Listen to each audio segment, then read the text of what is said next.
In front of me is Samsung Galaxy S25 Edge, and today I would like to show you how you can pick your country's universal emergency number and set it up.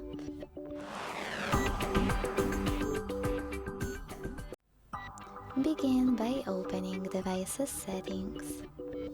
Then scroll down to click on Safety and Emergency over here. Now you need to choose Emergency SOS and scroll all the way down to click on Emergency number to call. Then you need to select your country's number from the list, and when you finished, go back. Thanks so much for watching. If you enjoyed this video, don't forget to leave a like, comment and subscribe.